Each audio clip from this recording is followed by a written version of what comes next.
Hey guys, Foxtrot here with a really important concept and game theory that, when applied consistently, will help you become a better player and win more games. Now, before I talk about the concept specifically, I want to mention a bit about the fundamentals of League and how that relates to this concept and therefore why it is so important. So League is comprised of loads of small decisions being made by 10 different players at the same time. The goal of these decisions is always the same: to do stuff that will give you an advantage over your opponents.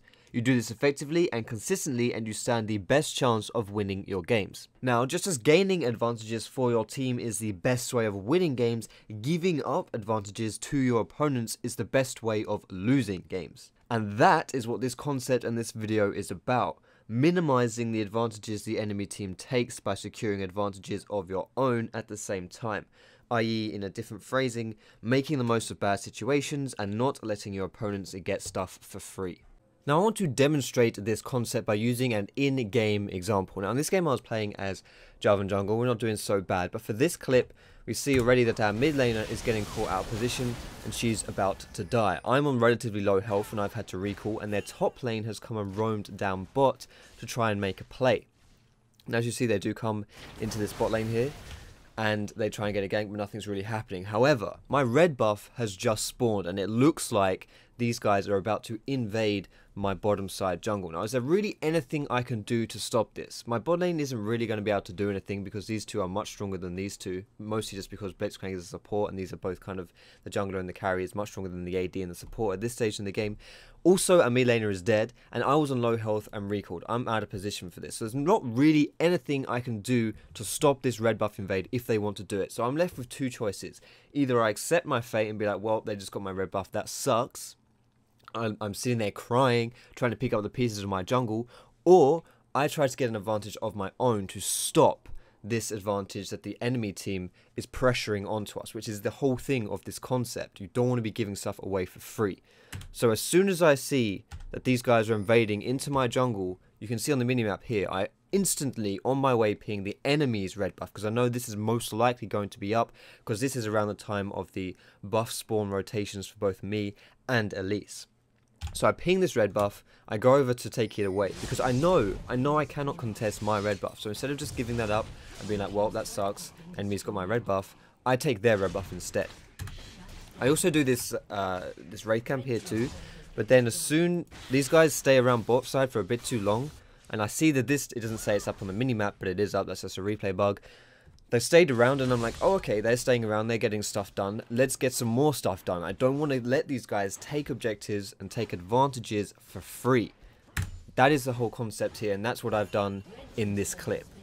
Now, I'm going to use another example from the same game, which has unfortunately taken a turn for the worse for us. We're pretty far behind now in this game, and at this point in the clip, the Baron buff is about to respawn. However, we as a team don't have vision of this. We don't know when it's going to respawn because we didn't have vision when the enemy team took away Baron in the first case.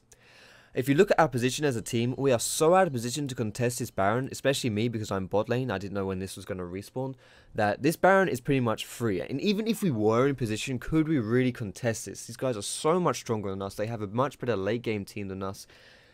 We don't have vision as well. It's an extremely risky situation, and we probably can't even contest this Baron.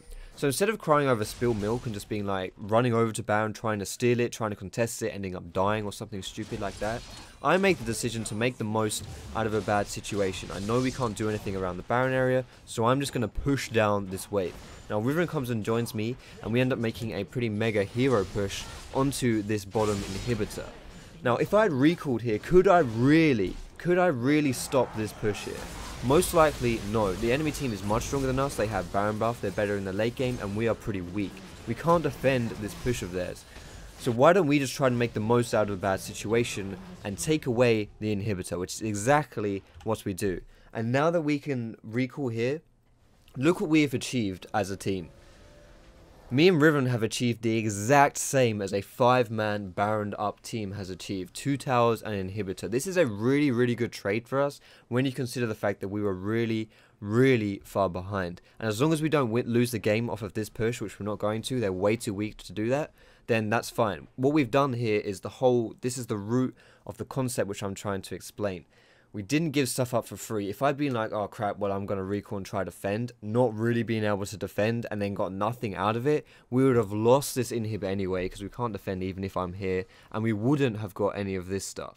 So this is really, I mean, I'm going to sound like a broken record, but don't give stuff up for free. If you think that if the enemy teams are getting advantages, if they're getting objectives, try to see on the map, what can you do to cancel out their advantages, to cancel out the fact that they're putting themselves ahead by doing these things.